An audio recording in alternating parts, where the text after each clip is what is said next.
ആണ് പ്രൗഡ് കുലസ്ത്രീയാണ്. അതിന് ആരിനി എന്ത് പറഞ്ഞാലും അങ്ങനെ തന്നെയാണ് ഞാൻ.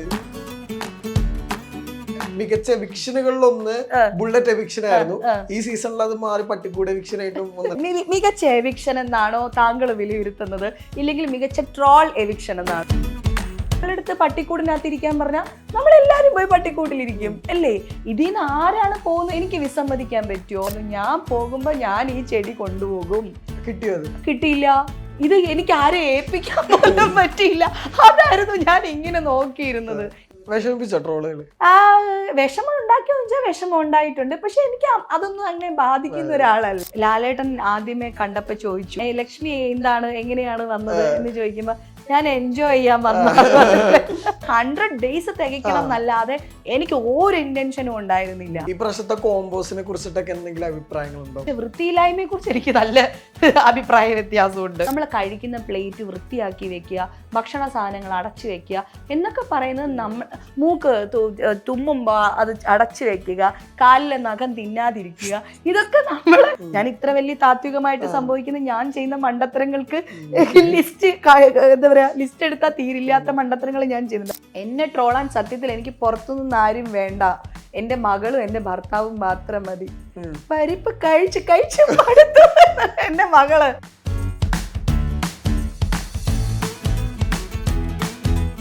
ലക്ഷ്മി ചേച്ചി നമസ്കാരം. നമസ്തേ.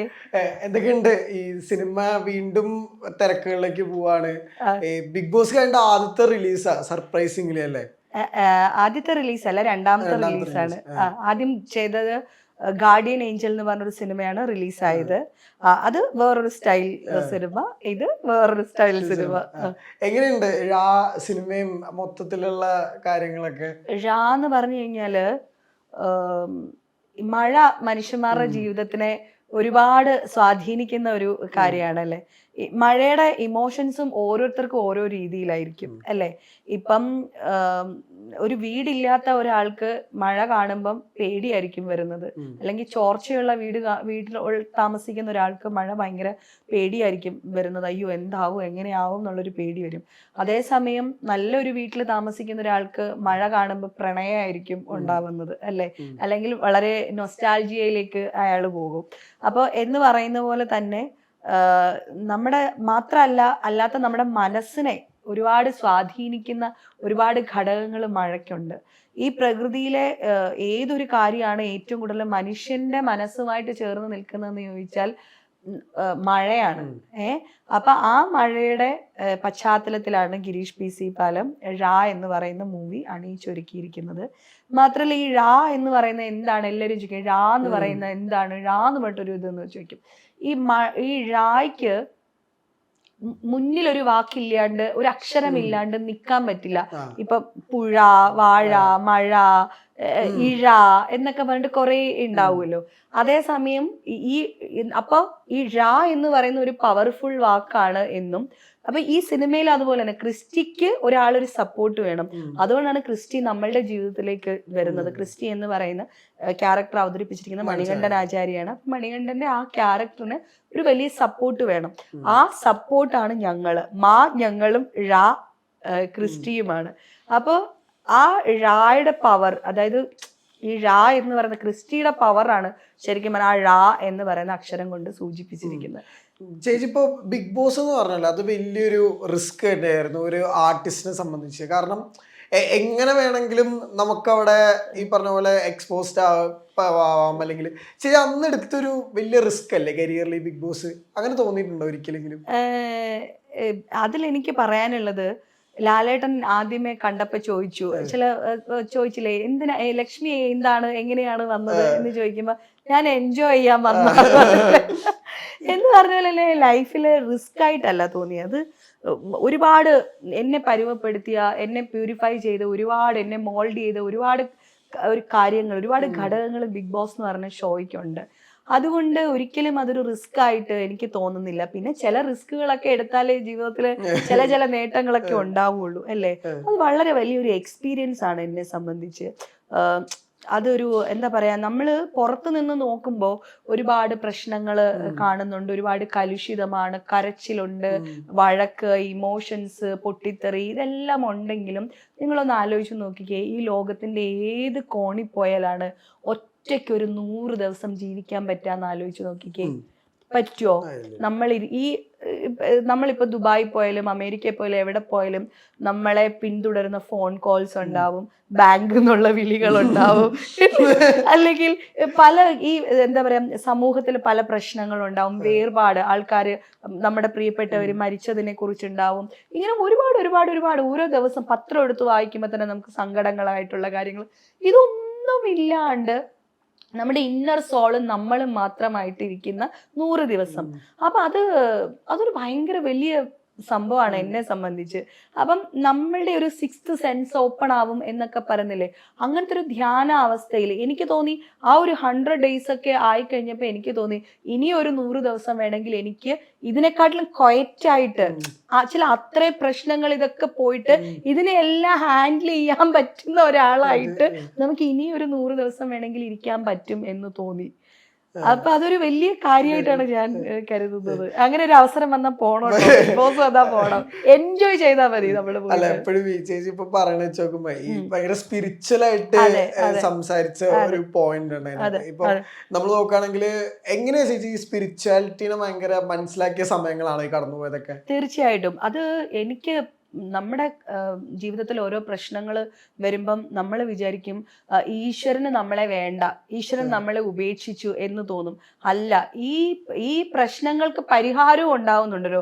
അപ്പൊ നമ്മൾ എന്താ വിചാരിക്കണം, നമ്മൾ ഈശ്വരന്റെ കയ്യില്, നമ്മുടെ ഉള്ളിൽ ഈശ്വരൻ എന്നല്ല എനിക്ക് തോന്നുക, ഞാൻ ഈശ്വരന്റെ കയ്യിലാണ് ഇരിക്കുന്നത്, അതുകൊണ്ട് എനിക്ക് ഭയങ്കര സുഖം എന്നാണ് ഞാൻ വിചാരിക്കുന്നത്. ഒരുപാട് പ്രശ്നങ്ങൾ, എന്ത് തല പോകുന്ന പ്രശ്നം ഉണ്ടായാലും അതിനെ പരിഹരിക്കാനായിട്ട് അതിനെ ഇങ്ങനെ നിന്ന് നമ്മൾ എന്താ പറയാ പ്രതിസന്ധികളെ തരണം ചെയ്യാന്ന് പറയില്ല, അത് ഭയങ്കര വലിയൊരു ശക്തിയാണ്. ആ ശക്തി ഉണ്ട്, ആ ശക്തി നമുക്ക് ഈശ്വരൻ തരുന്നു എന്ന് വിചാരിക്കുന്നു. അത് കുട്ടിക്കാലം മുതലുള്ള ജീവിതാനുഭവങ്ങൾ അങ്ങനെ തന്നെയാണ്. ഒരു നമ്മൾക്ക് അറിയാത്ത, നമ്മളുടെ ചിന്തകളിൽ ഒതുങ്ങാത്ത എന്തെല്ലാം കാര്യങ്ങൾ ഈ ലോകത്ത് നടക്കുന്നുണ്ട്. അപ്പൊ അതിന്റെയൊക്കെ പിന്നിൽ നമുക്കറിയാത്ത ഒരു സ്പിരിച്വൽ എനർജി, എന്തോ ഒരു കാര്യം ഉണ്ട്, അതീന്ദ്രിയമായ എന്തോ ഒരു സംഗതി ഉണ്ട് എന്നാണ് ഞാൻ വിചാരിക്കുന്നത്. സ്പിരിച്വൽ ആയിട്ട് സംസാരിക്കുമ്പോഴും അതിന്റെ ഒരു ഇപ്പുറത്തെ സൈഡ് ഉണ്ടല്ലോ, അതായത് ആളുകൾക്ക് അത് പെട്ടെന്ന് കൺവേ ആവണമെന്നില്ല, ആളുകൾ അതിനെ വിമർശിക്കാനുള്ള ഒരു ടെൻഡൻസി പൊതുവെ ആളുകൾക്ക് ഉണ്ട്. നമ്മൾ സ്പിരിച്വാലിറ്റിനെ പറ്റി എപ്പോഴും പറയുമ്പോഴൊക്കെ അത്തരം അനുഭവങ്ങൾ ശരിക്കും തീർച്ചയായിട്ടും ഉണ്ടല്ലോ. അപ്പൊ ഞാൻ തർക്കിക്കാൻ പോവില്ല. ഇപ്പൊ ചില ആൾക്കാർ പറയാറില്ലേ, എന്റെ ഫ്രണ്ട്സിൽ ഈശ്വരവിശ്വാസം തീരെ ഇല്ലാത്ത ആൾക്കാർ ഒരുപാടുണ്ട്.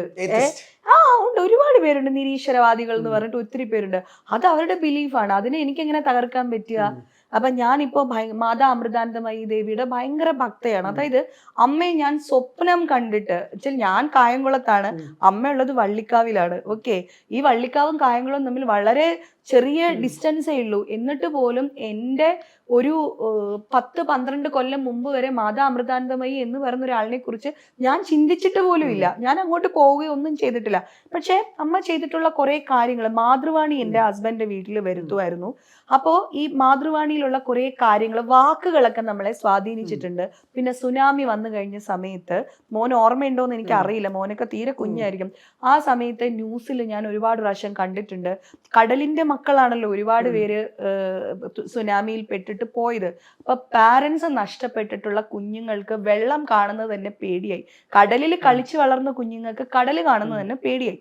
അങ്ങനെ പേടിയായ സമയത്ത് അമ്മ എന്ത് ചെയ്തു, ഇവരുടെ ഒപ്പം ചെന്നിട്ട് ഒരു അമ്മ ചേർത്ത് പിടിക്കുന്ന ഒരു പിടിക്കലുണ്ട് മക്കളെ. അത് ആരുടെ അമ്മയായിക്കോട്ടെ, അത് ദൈവമല്ല, ഒരു മനുഷ്യൻ, ഏത് അമ്മയായിക്കോട്ടെ, നമ്മളെ ഒരു അമ്മ ചേർത്ത് പിടിക്കുമ്പോൾ നമ്മൾ അലിഞ്ഞില്ലാണ്ടാവും അല്ലേ?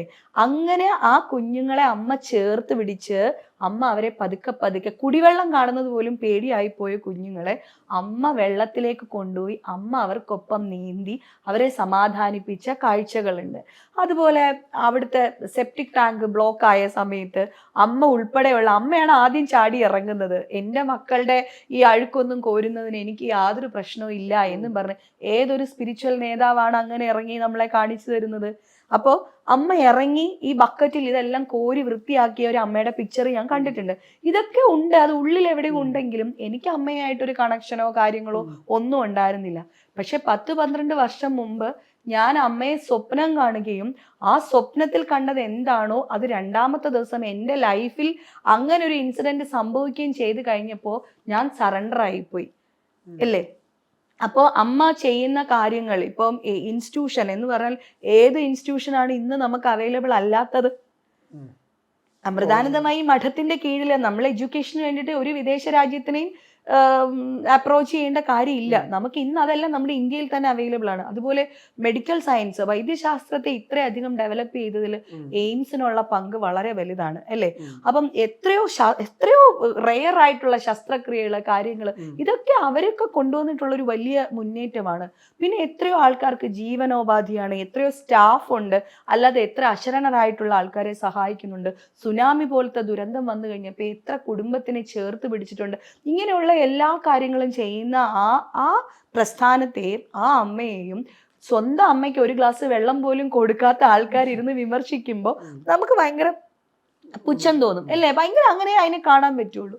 അപ്പോൾ ഇത്തരം ആൾക്കാരുമായിട്ട് കണക്റ്റഡ് ആവണം എന്നുള്ളത് മുൻപേ ഉള്ള എന്തെങ്കിലും ഒരു കാര്യമായിരിക്കാം. അപ്പൊ ഇതൊക്കെ ഈ പറഞ്ഞാൽ ഇഷ്ടപ്പെടാത്ത ആൾക്കാരുണ്ട്. മോൻ ഇപ്പൊ അത് ചോദിച്ചത് കൊണ്ട് ഞാനത് പറഞ്ഞു എന്ന് മാത്രം. ഇത് ചോദിക്കാത്ത ആൾക്കാരോട് എനിക്ക് ഇങ്ങനെ ഇത്തരം ബിലീഫ് ഉണ്ടെന്നോ ഇല്ലെങ്കിൽ ഇതാണെന്നോ ഒന്നും ഞാൻ പറയാൻ പോവില്ല.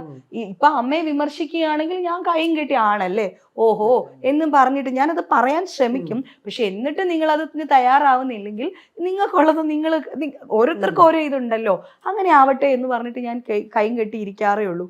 എന്റെ വിശ്വാസങ്ങൾ ഞാൻ ഒരാളുടെ മേൽ അടിച്ചേൽപ്പിക്കാനായിട്ട് ശ്രമിക്കില്ല.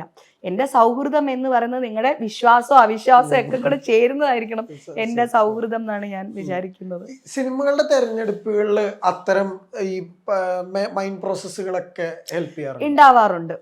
ഉണ്ടാവാറുണ്ട്. കാര്യം എന്ന് വെച്ചാല് അത് നമുക്ക് ചില കാര്യങ്ങളൊക്കെ കേൾക്കുമ്പോൾ ഒക്കെ നമുക്ക് തോന്നും ഇത് വേണ്ട അല്ലെങ്കിൽ ഇത് വേണം. അതിന് വേണ്ടാന്ന് കുറെ പ്രാവശ്യം പറഞ്ഞിട്ട് ചെയ്യുന്ന കാര്യങ്ങളൊക്കെ, അതിപ്പോ സിനിമ എന്നുള്ളതല്ല, എന്തൊരു കാര്യമാണെങ്കിലും മനസ്സ് പറയുന്നതാണ് നമ്മൾ ആദ്യം കേൾക്കേണ്ടത്. നമ്മുടെ ഉള്ളിലിരിക്കുന്ന ഒരു ഇതില്ലേ, ഒരു ശക്തി, അത് നമുക്ക് കറക്റ്റായിട്ട് നമ്മളെ ഡയറക്റ്റ് ചെയ്യുന്നുണ്ട്. ഈ മനുഷ്യന്മാർ ഈ അബദ്ധങ്ങളും മണ്ടത്തരങ്ങളും എല്ലാം ചെയ്യുന്നത് ഈ മനസ്സിനെ കേൾക്കാതെ അത് സാരില്ല, അത് കുഴപ്പമൊന്നുമില്ല എന്ന് പറഞ്ഞിട്ട് നമ്മൾ പോയിട്ട് ചെയ്യുമ്പോഴാണ് നമുക്ക് ഈ പറ്റലുകൾ. അതിപ്പോ എനിക്കാണെങ്കിലും ഞാൻ ഇത്ര വലിയ താത്വികമായിട്ട് സംഭവിക്കുന്ന ഞാൻ ചെയ്യുന്ന മണ്ടത്തരങ്ങൾക്ക് ലിസ്റ്റ് എടുത്താൽ തീരില്ലാത്ത മണ്ടത്തരങ്ങൾ ഞാൻ ചെയ്യുന്നുണ്ട്. അത് നമ്മുടെ മനസാക്ഷി എന്ന് പറയില്ലേ, കർമ്മസാക്ഷി, ആ കർമ്മസാക്ഷിയെ നമ്മൾ മറച്ചു വെച്ചുകൊണ്ട് പോട്ടെ അതൊന്നും കുഴപ്പമൊന്നുമില്ല എന്ന് പറഞ്ഞ് ചെയ്യുന്നൊക്കെ അബദ്ധങ്ങളായിരിക്കും. ഇപ്പൊ ചേച്ചി ഇപ്പോഴത്തെ ഈ നിങ്ങളുടെ ബിഗ് ബോസ് സീസണെ പറ്റിയിട്ട് എന്തായാലും ചോദിക്കാതിരിക്കാൻ പറ്റില്ല. കാരണം എന്താ വെച്ച് കഴിഞ്ഞാൽ ഭയങ്കര ഐക്കോണിക് സീസണുകളിൽ ഒന്നാണ്, സോഷ്യൽ മീഡിയ ഏറ്റവും കൂടുതൽ സെലിബ്രേറ്റ് ചെയ്ത സീസണുകളിൽ ഒന്ന്. ഇപ്പോഴത്തെ ബിഗ് ബോസ് സീസൺ കഴിഞ്ഞപ്പോഴും അത് കാണാറുണ്ടായിരുന്നു? അതിനെ കുറിച്ച് ആക്ച്വലി എനിക്ക് ബിഗ് ബോസ് കഴിഞ്ഞ് വന്നിട്ട് എനിക്ക് ബിഗ് ബോസ് കാണാൻ തോന്നിയിട്ടില്ല. കാരണം എന്ന് വെച്ചാൽ ഞാൻ ചേർത്ത് പിടിച്ച കുറെ ആൾക്കാരുണ്ടായിരുന്നു എന്റേത് എന്ന് വിചാരിച്ചിട്ട്, ഒരുപാട് പേരെ സ്നേഹിച്ചിട്ടുണ്ടായിരുന്നു. ഞാൻ പുറത്തിറങ്ങി കഴിയുമ്പോഴാണ് അവരതൊന്നും അല്ലായിരുന്നു, അവരൊക്കെ നമുക്ക് പാര വെക്കുന്നവരായിരുന്നു, നമ്മളെക്കുറിച്ച് മോശമാണ് പറഞ്ഞ് എന്നോട് എൻ്റെ കസിൻസ് ഒക്കെ, ഹസ്ബൻഡിൻ്റെ കസിൻസ്, അവരൊക്കെ ആ രാത്രി തന്നെ, അതായത് ഷോ കഴിഞ്ഞ് ഇറങ്ങിയിട്ടുള്ള നമുക്ക് ഫോൺ കിട്ടിക്കഴിഞ്ഞപ്പോഴത്തേനും, അന്ന് നമുക്ക് എക്സൈറ്റ്മെന്റ് കൊണ്ട് നമുക്ക് ഉറക്കമൊന്നുമില്ലല്ലോ, ആ സമയത്തെ പറഞ്ഞു ഇന്ന ആൾക്കാരുമായിട്ടൊന്നും യാതൊരു കൂട്ടും വേണ്ട കേട്ടോ എന്നൊക്കെ പറഞ്ഞിട്ടുണ്ടായിരുന്നു. പക്ഷെ അതൊക്കെ ഉള്ളത് കൊണ്ട് എനിക്കത് കാണാൻ പേടിയായിരുന്നു. കാരണം നമ്മൾ ഇപ്പം ആൾക്കാർ അവരുമായിട്ട് കൂട്ട് വേണ്ട എന്ന് പറഞ്ഞാൽ നമുക്ക് വേണമെങ്കിൽ കൂടണമെങ്കിൽ കൂടണ്ടെങ്കിൽ കൂടണ്ട, അതിനെ അങ്ങനെ എടുത്താൽ മതി. പക്ഷേ ഇവര് നമ്മളെ വിഷമിപ്പിച്ചതൊക്കെ അതിലുണ്ട് എന്ന് പറഞ്ഞിട്ട് ഇങ്ങനെ നമുക്ക് ഇവരുമായിട്ട് മോന്റെ കൂടെ ഞാൻ ഇരുന്ന് സംസാരിക്കുന്നതല്ലേ എനിക്കറിയുള്ളൂ. ഇവിടുന്ന് മാറി ഞാൻ പോയിട്ട് പോകുമ്പം എന്നെക്കുറിച്ച് എന്താ പറയുന്നതെന്ന് എനിക്കറിയില്ലല്ലോ. അപ്പൊ ഇങ്ങനെയുള്ള കുറെ കാര്യങ്ങളുണ്ട് എന്നൊക്കെ പറഞ്ഞുകൊണ്ട് മനഃപൂർവ്വം മനസ്സ് വിഷമിക്കാനില്ലാത്തതുകൊണ്ട്, വിഷമായതുകൊണ്ട് ഞാൻ കാണുന്നുണ്ടായിരുന്നില്ല. പിന്നെ ഒരു വർഷമൊക്കെ കഴിഞ്ഞു കഴിഞ്ഞപ്പോഴത്തേന് ഞാൻ ഇങ്ങനെ ഓരോരുത്തരുടെ റിവ്യൂസ് കാണാൻ തുടങ്ങി. അത് റിവ്യൂസ് മാത്രം, ഓൺലൈൻ റിവ്യൂസ്. ആ റിവ്യൂസ് കാണുകയല്ല, റിവ്യൂസിലെ കമന്റ്സ് വായിക്കുകയാണ്. അപ്പൊ ഇങ്ങനെ കുറേ സ്ഥലങ്ങളിൽ നമ്മളെക്കുറിച്ച് നല്ലതാണ് പറഞ്ഞിരിക്കുന്നത്, ഓരോരോരോ കാര്യങ്ങളും നല്ലതാണ്. അപ്പൊ അതെനിക്കൊരു ഭയങ്കര മോട്ടിവേഷൻ ആയിട്ടൊക്കെ തോന്നി. അപ്പൊ ഞാൻ നന്നായിട്ട് തന്നെയാണ്. പിന്നെ എനിക്കങ്ങനെ ഒരുപാട് ചീത്തപ്പേരുകളൊന്നും ഇല്ല, 1-2 കാര്യങ്ങൾക്കൊക്കെ ഉള്ളൂ. അതൊക്കെ എൻ്റെ പ്രതികരണങ്ങൾ കൊണ്ടാണ്. അതിലൊന്നും എനിക്ക് യാതൊരു റിഗ്രറ്റ്സും ഇല്ല. കാരണം എൻ്റെ സ്ഥാനത്ത് വേറൊരാളാണെങ്കിൽ ഇതിനേക്കാൾ കൂടുതലായിട്ട് പ്രതികരിക്കും എന്നുള്ളത് എനിക്ക് അറിയാം. എവിടെയൊക്കെ കൺട്രോൾഡ് ആയിരുന്നു, എവിടെ എനിക്ക് പറ്റിയിട്ടുള്ള തെറ്റുകളും എനിക്കറിയാം. നമ്മള് എല്ലാം പെർഫെക്റ്റ് ആയിട്ട് ആരും ഇല്ല അല്ലേ. അപ്പൊ ഇതൊരു ഷോ ആണ്, ഇതിന് ഇതിൻ്റെതായിട്ടൊരു ഒരു ഇമ്പാക്ട്, ഇതിൻ്റെതായിട്ടുള്ള ഒരു രസം, ഇത് കൊടുക്കുന്ന ഒരു മെസ്സേജ്, ഇതൊക്കെ ഉണ്ട് അല്ലേ. അപ്പൊ പക്ഷെ നമുക്ക് ഒരു ഷോ ആയതുകൊണ്ട് എല്ലാം കുറച്ച് ഒരു പൊടിക്ക്, ഇപ്പൊ കിച്ചണിലൊക്കെ അത്ര ഇതൊന്നും വേണ്ട എന്നുള്ളതൊക്കെ എനിക്കറിയാം. പക്ഷേ എനിക്ക് കൃത്യമായിട്ട് ജഡ്ജ്മെന്റ് ചെയ്യാൻ പറ്റുന്ന ഷോകൾ, ഇത്തരം ബിഗ് ബോസ് ഒന്നും ഞാൻ കണ്ടിട്ടില്ലെങ്കിലും ഒരു ഷോയിൽ എന്തൊക്കെയായിരിക്കും, ആൾക്കാർക്ക് എന്തായിരിക്കും ഇഷ്ടം, ആൾക്കാർക്ക് എന്ത് ഇഷ്ടപ്പെടില്ല എന്നുള്ള ഒരു എൻ്റെ ഉള്ളിൽ ഒരു ഡയറക്ടർ ഉണ്ടാവണം ഒരു പക്ഷേ. അത് നമുക്കറിയാം, കറക്റ്റായിട്ട് അറിയാം.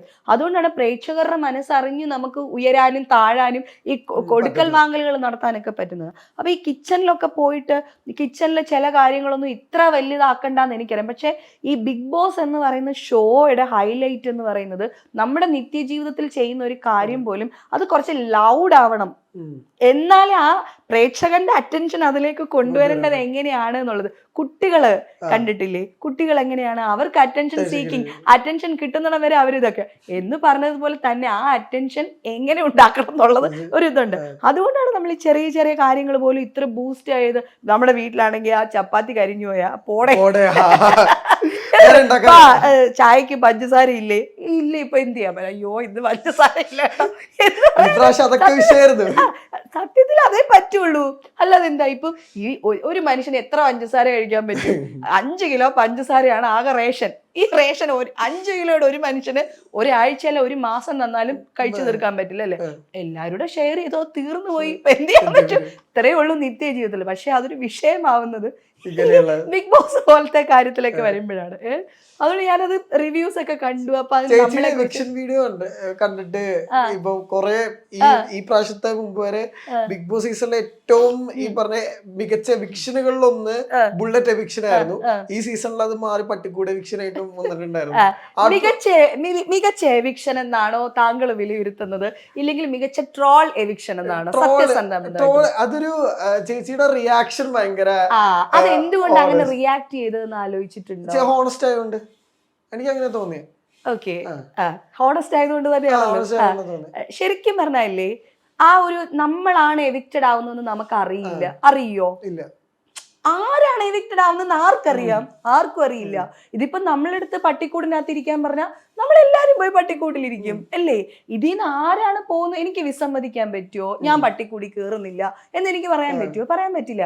അപ്പം എൻ്റെ ഒരു ഫീൽ ആ സമയത്ത് എന്ന് പറഞ്ഞാൽ 3 കാര്യങ്ങളായിരുന്നു. ഒന്ന്, എനിക്ക് ആ വീടിനോട് മറ്റാർക്കും ഇല്ലാത്ത അറ്റാച്ച്മെന്റ് ഉണ്ടായിരുന്നു. അതെന്ന് വെച്ചാൽ നമ്മുടെ ഉള്ളിൽ എന്താ പറയാ, ഈ കവിതയും കലയും അതും ഇതും ഒക്കെ കുറച്ച് കൂടുതൽ കലാകാരി ആയതുകൊണ്ടായിരിക്കും ഈ എല്ലാത്തിനോടും പെട്ടെന്ന് കണക്റ്റഡ് ആവും. ചുറ്റിരിപ്പ് ഇപ്പൊ കുറച്ചു നേരം ഇതിന് ഈ കസേരയിലാണ് ഒരു 3 ദിവസം അടുപ്പിച്ച് ഞാൻ ഇരുന്നാൽ ഈ കസേര എൻ്റെ ഒരു ജീവിതത്തിന്റെ ഭാഗമായി അല്ലേ എന്ന് പറഞ്ഞാൽ ആ വീട്, അവിടുത്തെ ഒരു മാസ്മരികത, അവിടുത്തെ ഒരു അന്തരീക്ഷം, ഞാൻ ജപിച്ചുകൊണ്ടിരുന്ന സ്ഥലം, ഞാൻ ഒറ്റയ്ക്ക് പോയിരുന്ന സ്ഥലങ്ങള്, ഞാൻ മഴ കണ്ടത്, ഓരോരുത്തർ വർത്തമാനം പറയുക, അതായത് ഓരോരുത്തർ എവിക്റ്റഡ് ആയി പോകുമ്പോൾ അവരെ കുറിച്ചുള്ള നല്ലതും മോശവുമായിട്ടുള്ള മെമ്മറീസ്, ഇതെല്ലാം നിറഞ്ഞൊരു വീടാണ്. സർവോപരി ആ വീട് ഇനി ഉണ്ടാവില്ല എന്നുള്ള ഒരു ചിന്ത. അപ്പൊ ഞാൻ ഈ വീടിനോട് യാത്ര പറഞ്ഞില്ല എന്നുള്ളൊരു ഫീൽ എനിക്ക് ഉണ്ടായിരുന്നു. നമ്പർ 1, അവിടെയുള്ള ആൾക്കാരോടൊന്നും എനിക്ക് യാത്ര പറയാൻ പറ്റിയില്ല. അതിന് ഞാൻ പോട്ടെ, അത് എനിക്കും അറിയാം വിത്തിൻ ആസ് ഇവരെല്ലാരും എവിക്റ്റഡ് ആവല്ലേ, ലാസ്റ്റ് ഡേ അല്ലേ. അപ്പൊ ഞാൻ 4th പൊസിഷനിൽ എത്തിയില്ല, അതിലൊന്നും എനിക്ക് യാതൊരു ഇതും ഇല്ല. ഞാൻ അത്ര 100 ദിവസം നിൽക്കണം എന്ന് മാത്രമേ ആഗ്രഹിച്ചുന്നുള്ളൂ. ഇപ്പൊ സൂരജിനെ പോലെ 6th പൊസിഷനിൽ വന്നാൽ പോലും ഞാൻ ഭയങ്കര ഹാപ്പി ആയിരുന്നു. എനിക്ക് 100 ഡേയ്സ് തികയ്ക്കണം എന്നല്ലാതെ എനിക്ക് ഒരു ഇന്റൻഷനും ഉണ്ടായിരുന്നില്ല. മനസ്സിലായില്ലേ? അപ്പം എനിക്ക് അതൊന്നും ഒരു പ്രശ്നമില്ല. അപ്പൊ ഞാൻ ഇവരോടൊന്നും ദിൽഷ ഇവരോടൊന്നും യാത്ര പറഞ്ഞില്ല. തൊട്ടപ്പുറത്താണ് എല്ലാരും ഉള്ളതെന്ന് എനിക്കറിയാം, ഇവരും പുറകെ വരും എന്ന് എനിക്കറിയാം, പറഞ്ഞില്ല. അത് ഏറ്റവും പ്രധാനമായിട്ടുണ്ടായിരുന്ന ഒരു സംഗതി ഉണ്ട്. നിങ്ങൾ ബിഗ് ബോസ് സീസൺ 4 അത്രയ്ക്ക് നന്നായി കണ്ടു എങ്കിൽ നിങ്ങൾക്ക് മനസ്സിലാവും. ഞാൻ വളർത്തി വലുതാക്കിയ ഒരു ചെടി, മാതങ്കി എന്ന് പറഞ്ഞിട്ട് എന്റെ മോളുടെ പേരിട്ട് വളർത്തിയ ചെടി, ഞാൻ അവിടെ എല്ലാവരോടും പറഞ്ഞിട്ടുണ്ടായിരുന്നു, ഞാൻ പോകുമ്പോ ഞാൻ ഈ ചെടി കൊണ്ടുപോകും. കിട്ടിയോ? കിട്ടിയില്ല. ഇത് എനിക്ക് ആരെ ഏൽപ്പിക്കാൻ പോലും പറ്റിയില്ല. അതായിരുന്നു ഞാൻ ഇങ്ങനെ നോക്കിയിരുന്നത്. ഇതൊന്നും അറിയാണ്ടാണ് ആൾക്കാർ ഈ ട്രോൾ ഉണ്ടാക്കുന്നത് പറയുന്നത്. വിഷമിപ്പിച്ചോ ട്രോളുകൾ? വിഷമം ഉണ്ടാക്കിയെന്ന് വെച്ചാൽ വിഷമം ഉണ്ടായിട്ടുണ്ട്. പക്ഷെ എനിക്ക് അതൊന്നും അങ്ങനെ ബാധിക്കുന്ന ഒരാളല്ല. അതിന്റെ തലയ്ക്ക് മീതെ വെള്ളം വന്ന അതിന് മീതെ തോണിന്ന് വിചാരിച്ചു പോകുന്ന ആളാണ്. അതുകൊണ്ട് എനിക്ക് അതൊന്നും ഒരു പ്രശ്നമായിട്ട് തോന്നിയില്ല. ഇപ്പോഴും ഈ one of the biggest controversial ഷോസിൽ ഭാഗമായിരുന്നു. അത് കഴിഞ്ഞിട്ട് ഈ സിനിമ ഓഫറുകൾ വരുമ്പോഴത്തേക്കും ആ ഒരു തോട്ട് ആളുകൾക്ക് വന്നിട്ടുണ്ട്. ഇപ്പൊ ഞാനൊരു സിനിമ ചെയ്തു. അതിപ്പോ നയൻതാര നിവിൻ പോളി സിനിമയാണ്. കോളേജ് ഡേയ്സ് എന്ന് പറഞ്ഞ, അല്ല, ഡിയർ സ്റ്റുഡൻസ് എന്ന് പറഞ്ഞിട്ട്. അപ്പൊ അത് അഭിനയിക്കുമ്പോൾ അതിന്റെ കോസ്റ്റ്യൂമർ ടിൻഡു എന്ന് പറഞ്ഞിട്ടൊരു പെൺകുട്ടി കോസ്റ്റ്യൂമിന്റെ അളവെടുക്കാൻ വേണ്ടിയിട്ട് വന്നിട്ടുണ്ടായിരുന്നു. വന്ന ഉടനെ എൻ്റെ അടുത്ത് പറഞ്ഞത്, ചേച്ചി ഈ സിനിമയിൽ ഒരു കുലസ്ത്രീയാണ് എന്നാണ് പറഞ്ഞത്. ഞാൻ ഭയങ്കരമായിട്ട് ചിരിച്ചു. അത് ഞാൻ ഭയങ്കര വലിയ കാര്യമായിട്ടാ കരുതുന്നത് എന്റെ കുലസ്ത്രീ എന്നൊക്കെ വിളിക്കുമ്പോ. അല്ല, അന്നത്തെ ആ സമയത്ത് ഭയങ്കര ട്രെൻഡ് വാക്കുകളായിരുന്നു. അതെ, ആണ് പ്രൗഡ് കുലസ്ത്രീയാണ്. അതിന് ആരിനി എന്ത് പറഞ്ഞാലും അങ്ങനെ തന്നെയാണ് ഞാൻ. ഈ വീട്ടിലെ സെൽഫ് ട്രോൾ പരിപാടികളൊക്കെ ഉണ്ടോ? ഇഷ്ടം പോലെ എന്നെ ട്രോളാൻ സത്യത്തിൽ എനിക്ക് പുറത്തുനിന്ന് ആരും വേണ്ട. എന്റെ മകളും എന്റെ ഭർത്താവും മാത്രം മതി. പരിപ്പ് കഴിച്ച് മടുത്തു എന്റെ മകള്. ഇങ്ങനെ എന്റെ വീട്ടിൽ തന്നെ എന്നെ ട്രോളിക്കൊണ്ടിരിക്കണ്ട. അതുപോലെ മണ്ടത്തരങ്ങളും എല്ലാം പറ്റുന്ന ഒരു സാധാരണ വീട്ടമ്മയാണ് ഞാൻ. ഈ അഭിനയം, ഈ പുലി, എഴുത്തുകാരി, വായനക്കാരി, ഇതൊക്കെ ഈ പറച്ചിൽ, ഇതൊക്കെ ഉണ്ട്. പക്ഷെ ഇതൊക്കെ ഒരു സൈഡ്. മറ്റേ സൈഡിൽ ഒരു സാധാരണ ബുദ്ധിയും ബോധമൊന്നും ഇല്ലാത്ത സാധാരണ ഒരു വീട്ടമ്മയാണ് ഞാൻ. അപ്പൊ അതുകൊണ്ടുണ്ടാവുന്ന ഒരു കുടുംബത്തിൽ നിന്ന് ഒരു അമ്മയ്ക്ക് എന്തൊക്കെ ട്രോളുകൾ കിട്ടും, ഒരു ഭാര്യയ്ക്ക് എന്തൊക്കെ ട്രോളുകൾ കിട്ടും, ഇതെല്ലാം എനിക്ക് കിട്ടുന്നുണ്ട്. ഇപ്പോ ഈ പ്രാവശ്യത്തെ സീസണെ പറ്റിയിട്ടൊക്കെ, ഈ നിങ്ങളുടെ സീസൺ കഴിഞ്ഞിട്ടാണല്ലോ ഈ കോംബോസും അതൊക്കെ ഭയങ്കര ട്രെൻഡായതും വാക്കുകളായതൊക്കെ. ഈ പ്രാവശ്യത്തെ കോംബോസിനെ കുറിച്ചിട്ടൊക്കെ എന്തെങ്കിലും അഭിപ്രായങ്ങളുണ്ടോ? എനിക്ക് കോമ്പോസിനെ കുറിച്ചൊന്നും അഭിപ്രായമില്ല. പക്ഷെ വൃത്തിയില്ലായ്മയെ കുറിച്ച് എനിക്ക് നല്ല അഭിപ്രായ വ്യത്യാസമുണ്ട്. അതിന് ആരാണെന്ന് പറഞ്ഞാലും, നമ്മളിപ്പം ബിഗ് ബോസ് ഹൗസ് എന്ന് പറഞ്ഞു കഴിഞ്ഞാൽ അതൊരു ഞാൻ ആ ഷോയിൽ തന്നെ പല പ്രാവശ്യം പറഞ്ഞിട്ടുണ്ട്, നമ്മുടെ സമൂഹത്തിന്റെ ഒരു പരിച്ഛേദമാണ് അല്ലേ. അപ്പം ഈ സമൂഹത്തിന്റെ പരിച്ഛേദം എന്ന് പറഞ്ഞിട്ട് വൃത്തിഹീനമായ ഒരു കാര്യം എത്ര ആൾക്കാർ കണ്ടുകൊണ്ടിരിക്കും അല്ലേ. നമ്മള് എന്താ പറയാ, നമ്മളിപ്പോ ഹോസ്റ്റലിൽ ജീവിച്ചാൽ പോലും നമ്മൾ കീപ്പ് ചെയ്യേണ്ട ചില മര്യാദകളുണ്ട്. നമ്മുടെ വീടല്ലാതെ നമ്മൾ എവിടെ പോയാലും ഒരു വീട്ടിൽ നമ്മൾ പോയാൽ ചെരുപ്പ് അഴിച്ചിട്ടിട്ട് അകത്തേക്ക് കയറുക, അത് നമ്മുടെ മര്യാദയാണ്. ഒരു ബെഡ്ഷീറ്റ് നമ്മൾ യൂസ് ചെയ്ത് അത് മടക്കി വെച്ചിട്ട് പോവുക. നമുക്ക് അവിടെ ആരുടെയും ഒരു ഡ്രസ്സ് നമുക്ക് ഇടാൻ തന്നിട്ടുണ്ടെങ്കിൽ അത് വാഷ് ചെയ്തിട്ട് പോവുക, അല്ലെ അത് നമ്മൾ മടക്കി വെച്ചിട്ട് പോവുക. നമ്മൾ കഴിക്കുന്ന പ്ലേറ്റ് വൃത്തിയാക്കി വെക്കുക, ഭക്ഷണ സാധനങ്ങൾ അടച്ചു വെക്കുക എന്നൊക്കെ പറയുന്നത്. മൂക്ക് തുമ്മുമ്പോ അത് അടച്ചു വെക്കുക, കാലിലെ നഖം തിന്നാതിരിക്കുക, ഇതൊക്കെ നമ്മുടെ പിന്നെ അത് ശരിക്കും ഈ തുമ്മുന്നതും ഇതൊക്കെ പേഴ്സണൽ ഹൈജീന്റെ ഭാഗമാണ്. അതൊക്കെ നമ്മൾ കീപ്പ് ചെയ്യണം. നമ്മുടെ വീടൊന്നും അല്ല, നമ്മുടെ സഹോദരങ്ങളൊന്നും അല്ല. ഇവരൊക്കെ നമ്മളെപ്പോലെ അല്ലെങ്കിൽ നമ്മളെക്കാട്ടിലും ഇമോഷൻസ് ഉള്ള കണ്ടസ്റ്റൻസ് ആണ്. നമ്മളെപ്പോലെ മത്സരിക്കാൻ വന്നിട്ടുള്ളവരാണ്. അവരുടെ മുന്നിൽ നമ്മുടെ ഗുഡ് ക്വാളിറ്റീസ് കൊണ്ട് നമ്മൾ വിൻ ചെയ്ത് നിൽക്കണം. അപ്പൊ ഇത് എല്ലാരും കാണുന്നുണ്ട്. ഇത്രയും ക്യാമറകൾ വെറുതെ അല്ലല്ലോ വെച്ചിരിക്കുന്നത്. അപ്പൊ ആ ഒരു ബോധം നമ്മുടെ ഉള്ളിൽ ഉണ്ടാവണം. ഇപ്പൊ ഈ പറഞ്ഞ പോലെ നമുക്ക് സമയപരിമിതികളുണ്ട്. അപ്പോ നമ്മള് സംസാരിച്ചു തുടങ്ങിയത് രായിന്നാണ്. അപ്പോ അവസാനിപ്പിക്കുന്ന രായിനാവട്ടെ. അപ്പോ ചേച്ചിയില് വലിയ പ്രതീക്ഷയുണ്ട്. ചേച്ചി ആർട്ടിസ്റ്റ് നോക്കുമ്പോ. അപ്പൊ ആ പ്രതീക്ഷകൾ എന്നും നിലനിർത്താൻ പറ്റട്ടെ. ആസ് എ റൈറ്ററും നിലനിർത്താൻ പറ്റട്ടെ എന്ന് ആശംസിക്കുന്നു. അപ്പൊ thank you for the time being and all the best. Thank you so much.